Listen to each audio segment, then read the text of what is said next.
somebody very special, which is our new park manager, Chris Cole. Chris. Okay.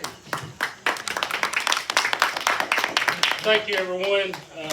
I just want to welcome everybody out to the park today, especially our media partners, the Kiwanis Club members, and the Friends Warriors Path. And I think TCAT's here also. So I really appreciate all our partners that have come out today.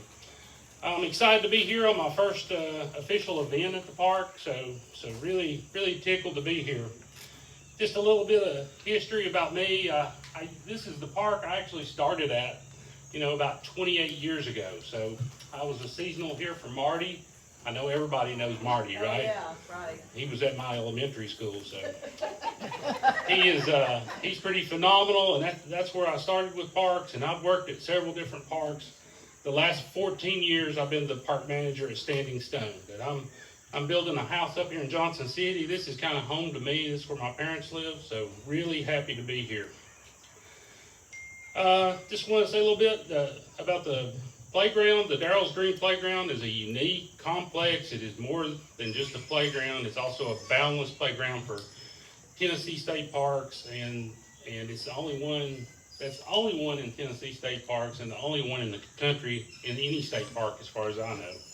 So that's just something really special we have here at Warriors Path, and we have a lot of people to thank for that. Warriors Path is fortunate to have such an active friends group that support the park maintenance and improvement efforts. They were recently instrumental in the park receiving a new marina and boat dock. I think everybody's seen that. That's really awesome. I just can't say enough about it. That old marina looked pretty rough from what I remember. 50 years old. On behalf of Tennessee State Parks and Warriors Path State Park, I would like to just let the Friends of Warriors Path know and the Kiwanis Club how much we appreciate all of your efforts and contributions.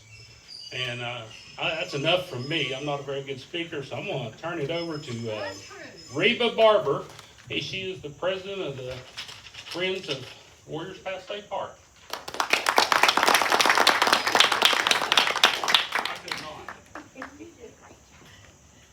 I think Chris is a little worried because we've already roped him into a speaking engagement right out the gate.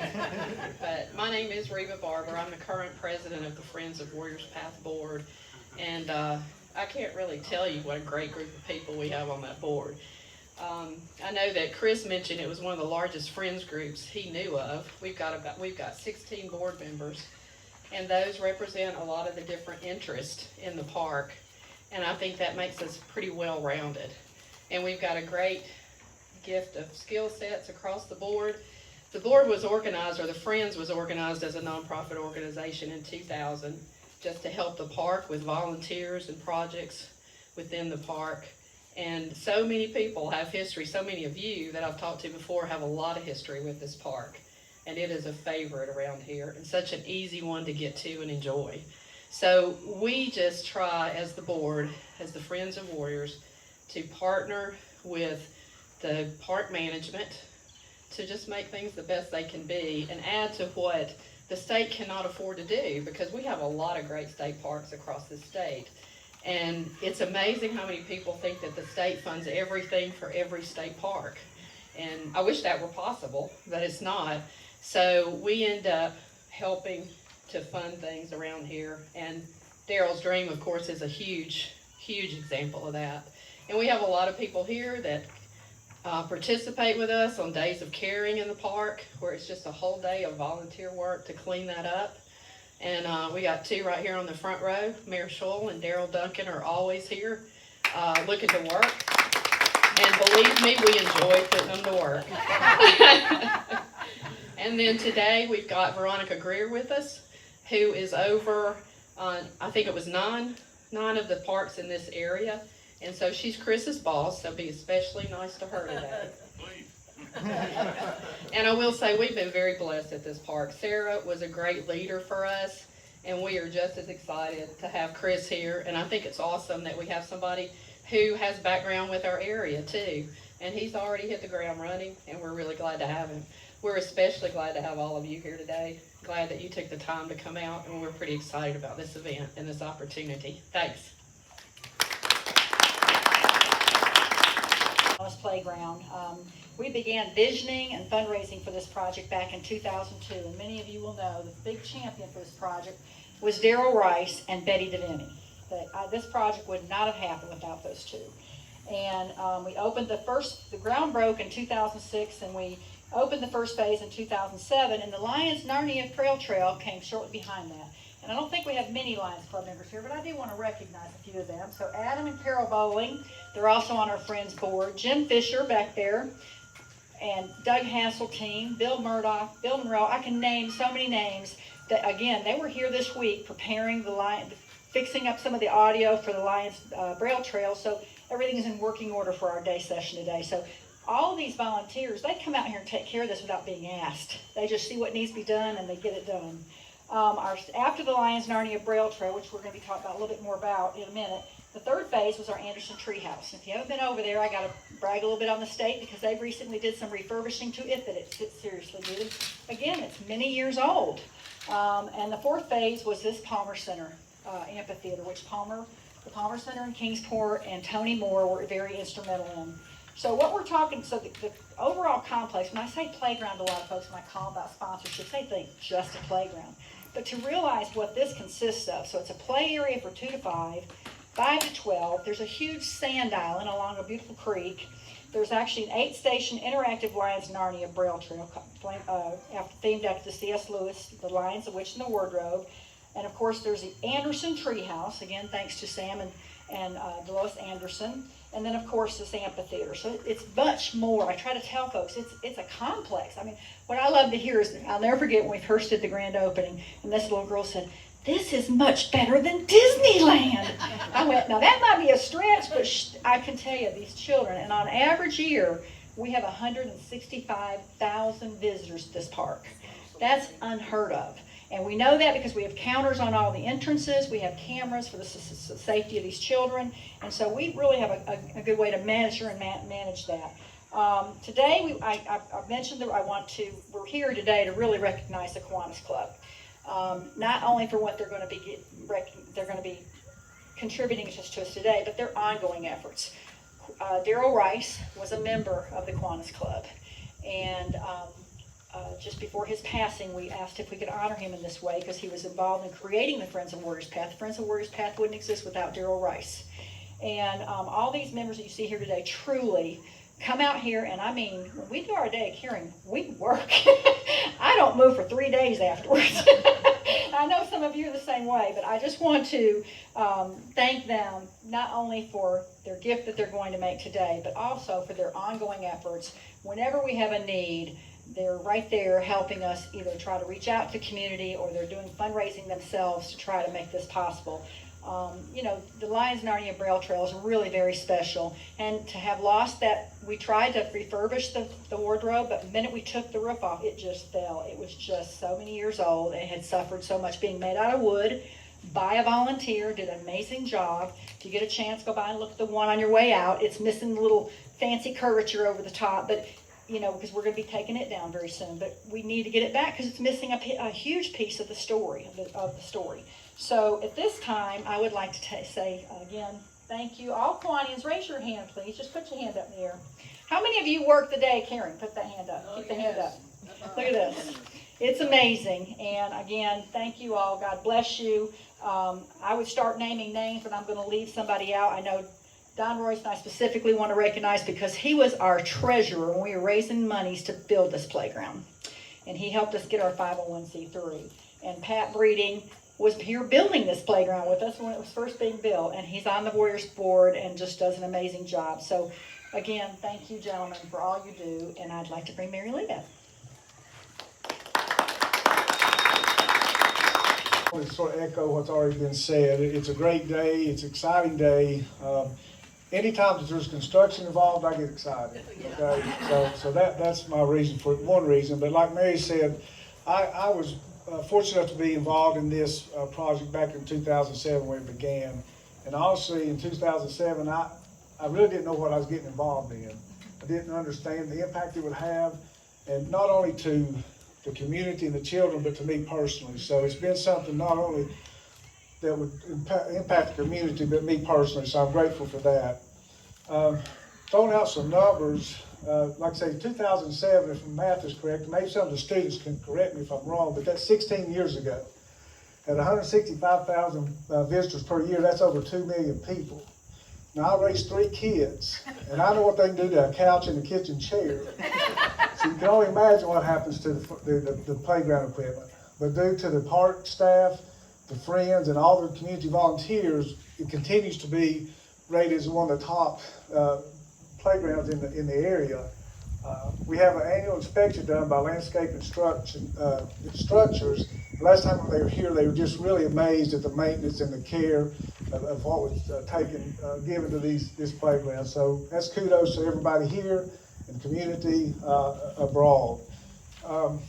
As most things, if anything gets accomplished, there's partners involved in it. Obviously, the Kiwanis is one of them. I'm proud to be a part of them. Proud to be part of the Warriors Path State Park, the Friends of. But I want to tell you a little story.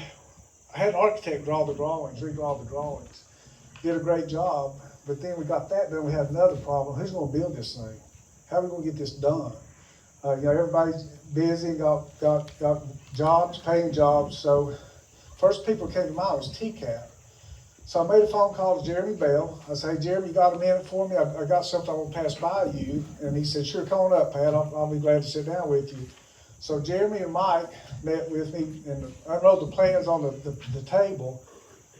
And I don't even think I got much out, maybe a couple sentences, and they said, we're in. Let's do it. And that's the type of attitude that these people bring. They were on board immediately. There was no arm twisting. Nothing had to happen.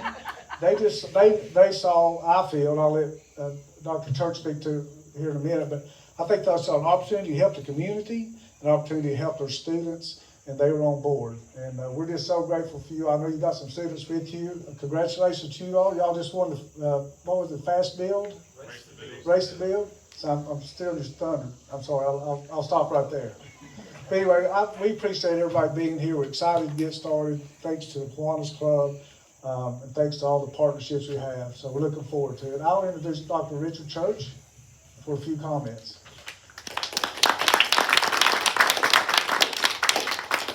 Thank you, Pat. We're just excited friends in Kingsport. I was just having a conversation before. We are now, when all our programs are implemented, we'll have over 200 students at our Kingsport campus, the old Sullivan North, now Kingsport Extension campus here for us. So we're excited to extend this service. When Jeremy called me after he talked to Pat, and I said, Narnia, what? What? So I looked it up, saw the history of it. So for TCAT to play a very small role, but we hope will be a contributing role and save some money and put the time in. Mike and the crew, they're ready. We're glad that they joined us today. It's just big for us to give back, which is a lot of what we do as a technical college. So we're glad to be here in Kingsport, first of all. Congratulations to our students, Pat. You didn't steal the thunder. We like to listen to it every time somebody says it. Congratulations to our students. All of them were at the racetrack over the weekend. We won the race to build, beat a couple of big four-year schools. And we're just happy to help with this project. So thank you for inviting us to help with this project, and thank you for all the partner members. Thank you.